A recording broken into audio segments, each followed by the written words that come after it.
Welcome to our 5 on 5. Please bring back Barbara Johnson, the Executive Director of Community Works. Good to see you again. How are you today? It's wonderful to see you. Thanks for being here. So in case anybody doesn't know, what exactly do you do at Community Works? Community Works provides hope, healing, and supportive services for anyone experiencing domestic violence, sexual assault, stalking, and trafficking.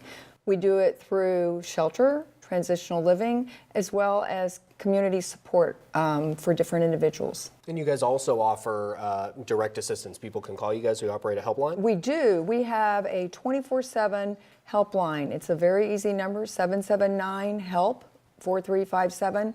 It's the only one in most of the counties in Oregon where we're there to answer any question as well as help with crises and emotional support. Okay, and you guys are kind of getting in more, I don't know if more involved is the right word, but trafficking, human trafficking is becoming maybe an area of emphasis for you guys. Can you tell us about that? Yeah, in Oregon alone, trafficking occurs like thousands and thousands of times a week. And there's been a real concerted effort through funding, through the federal funds of VOCA, to bring resources into Oregon and other states to help with getting resources, getting education and prevention and intervention around trafficking. We're fortunate enough that we received a large grant, so we're able to sponsor a coordinator, helping with a task force that we've coordinated with law enforcement, the DA's office, DHS, lots of other nonprofits and community members to combat trafficking. Okay, and do we know why human trafficking is such an issue here in Oregon? Is there anything we can point to? There are numerous issues. One of them especially is the I-5 corridor, because what happens is perpetrators will take youth and young adults up and down the corridor, and they'll only stop for a day or maybe even half a day and use their services to traffic them. They also, you'll see families with different issues around neglect, alcohol abuse. They need money, so they'll use their children in forms of labor, human trafficking, and also sex trafficking. Wow. All right, we're going to take a quick commercial break. We'll have much more in a moment. Stay with us.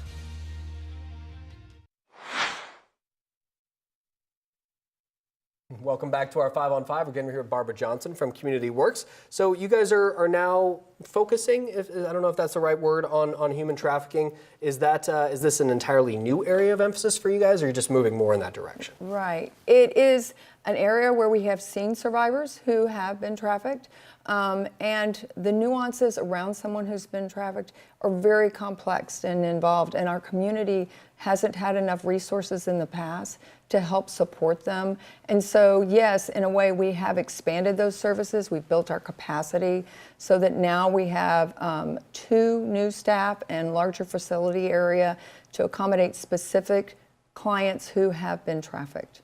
Okay, how do you make contact, with these? This is a business, as I understand, that's very much in the shadows of our society, correct? How do you find these people? It is. It's through lots of different resources. It could be a sting through law enforcement, and we work with the law enforcement. It could be through the hospital or different medical centers, because we have advocates there too to help in those situations, and someone may present in a way that signals us that they could be trafficked. We have information in public places too as well, and then support of other nonprofits like SARD and Children's Advocacy Center and all those different programs. We all come together. DHS, Department of Human Services, they also see people who have been trafficked.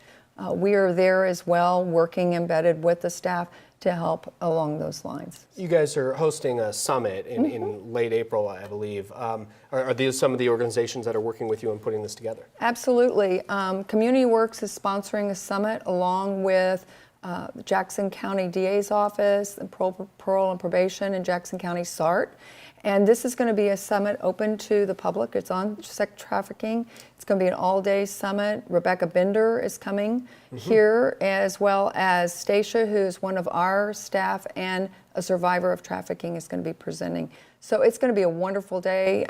Anyone can go on our website, and it'll be a link to get to putting in a registration for it. Excellent. Okay. Well, thank you for coming in and telling us all about it. Absolutely. Good to see you again. It's a real pleasure. All right. Stay with us. We'll be right back.